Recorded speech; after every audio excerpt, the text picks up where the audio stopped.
Welcome to Guide Guru. We hope this video helps. You begin by verifying your Mac and why that matters. Hardware limits determine which Mac OS you can run.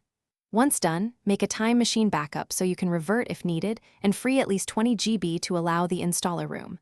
Next, sign into the App Store or download the official combo installer for 10.5. This gives a reliable upgrade package. Make sure your power adapter is connected because a mid-install power loss corrupts the system. Now you run the installer and follow on-screen prompts. This is where permissions and firmware updates apply, so you must enter your admin password when requested. Before starting, quit all apps and temporarily disable antivirus or third-party kernel extensions to avoid conflicts. The Mac will restart into the installer environment, apply updates, and show a progress bar. Watch for additional restarts. Make sure not to interrupt power or close the lid. The installer may take 30–90 minutes, depending on hardware.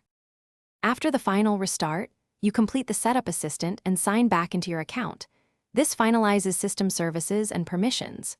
Then make sure to run Software Update again to apply security patches and check that critical apps launch. If something is missing, restore specific files from your time machine backup rather than a full overwrite. If the installer fails, don't panic. Boot into recovery mode with Command R, run Disk Utility First Aid on the startup disk, and then retry. Thanks for watching. Consider subscribing if we helped you today.